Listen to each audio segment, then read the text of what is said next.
उस बुरी बात से बचने के लिए आपके पास एक औषधि है, और जो है परमेश्वर को धन्यवाद देना। क्योंकि परमेश्वर को हम कुछ दे नहीं सकते। इस संसार में जो कुछ है किसका है? उसे आपका कुछ भी नहीं चाहिए।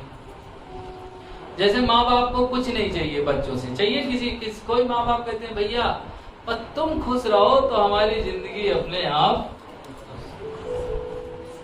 यही तो चाहते हैं ना।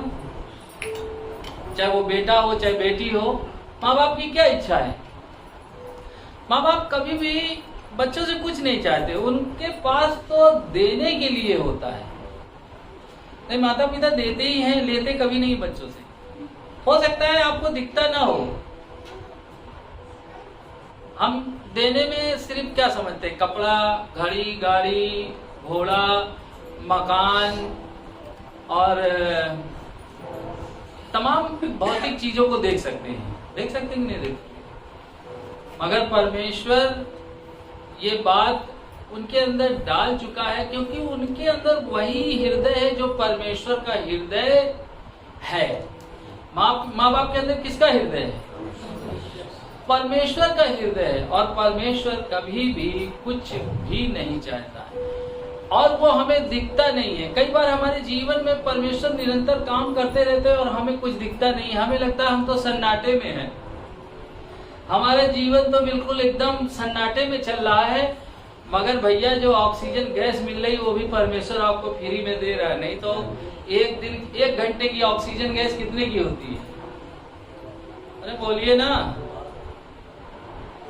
एक घंटे कोई आदमी पेशेंट जाता है तो कितना लेता डॉक्टर? 1800 पर घंटे। ऐसे ही ऑक्सीजन, ऐसे ही परमेश्वर है। परमेश्वर हमें क्या ऑक्सीजन नहीं दे रहा है? तो बोले परमेश्वर तो हमें कुछ नहीं दे रहा, हमें धन भी नहीं दे रहा, हमें दौलत भी नहीं दे रहा, हमें ये नहीं दे रहा, हमें चंगाई नहीं दे रहा। अरे तुम जिंदा तो हो यार, सही है कि नहीं? परमेश्वर हमें कुछ नहीं दे रहा है। खाना खाने की इच्छा है कि नहीं? जुबान का स्वाद चला गया है क्या? जुबान का स्वाद चला जाए तो लोग नींबू चटाते हैं। सही है ना?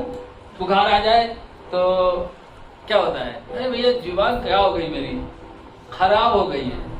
तो फिर क्या होता है? नींबू गरम करो, फिर काली मिर्च और नमक डाल के बोले चाटो, जुबान का स्वाद आ जाए। अरे परमेश्वर कितना महान है जो उसने हमारी जुबान में स्वाद रखा है। आप कल्पना करें कि ये जो चमड़े की जुबान है, ये हर स्वाद को महसूस कर लेती है, जान लेती है। कभी आप सोचिए कितना महान परमेश्वर। एक मांस का टुकड़ा मीठा भी पता करता है, कड़वा भी पता करता है, नमकीन भी पता करता है, हैं? और कौन कौन सी चीज, तमाम प्रकार के स्वाद जो है हम अपनी जुबान से क्या करते हैं? पता करते हैं। पता करते कि नहीं करते हैं?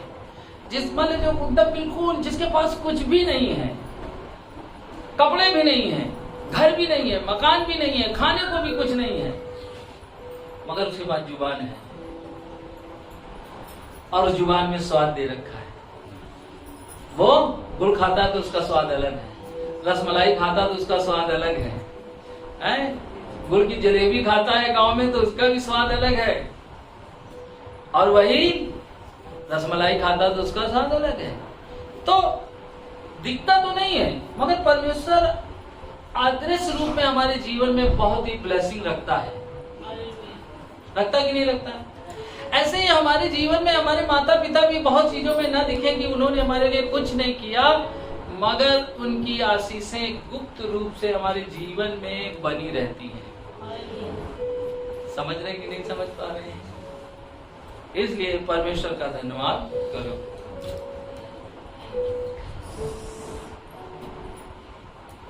परमेश्वर का धन्यवाद करो, क्योंकि वो भला है। और जब धन्यवाद करते हैं तो वो आपको क्या देता है? सामर्थ, शक्ति। ये दो चीजें किसके लिए देता है? आने वाले हर एक उस तूफान से जिससे आप लड़कर जीत सके, जिससे संसार के लोग लड़ नहीं पा रहे। जिनके पास यीशु है वही परमेश्वर का धन्यवाद कर पाते हैं, बाकी लोग परमेश्वर का धन्यवाद नहीं कर पाते। कहेंगे ऐसा आप कह रहे हैं ये गलत है, मैं इस बात को आपको साबित कर दूं। धन्यवाद तो मसीह लोग करते हैं अच्छे पास हो, मगर जब बुरा हो जाता है तब आप क्या धन्यवाद कर पाते हैं? अच्छे कामों में संसार धन्यवाद करता है, मगर जब जीवन में हमारे अनुसार नहीं होता है तब भी मसीह धन्यवाद करता है।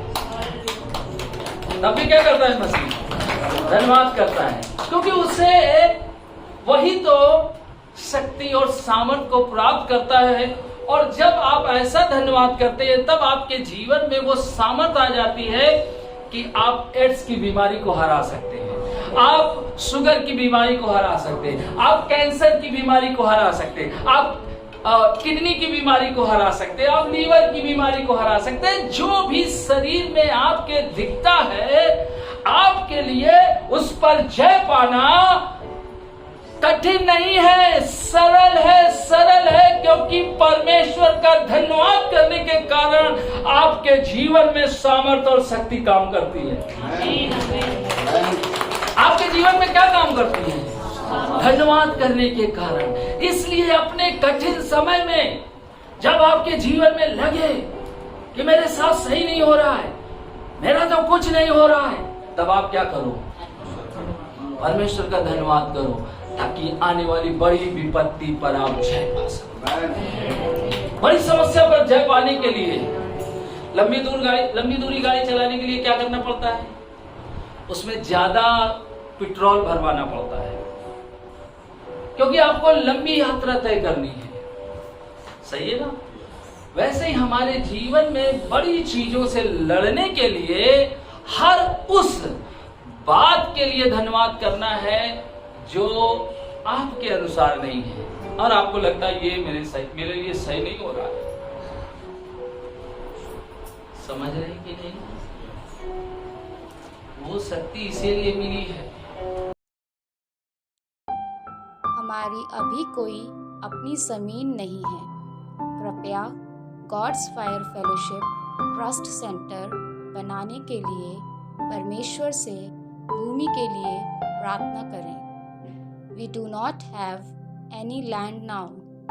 Please pray to God for land to build God's Fire Fellowship Trust Center.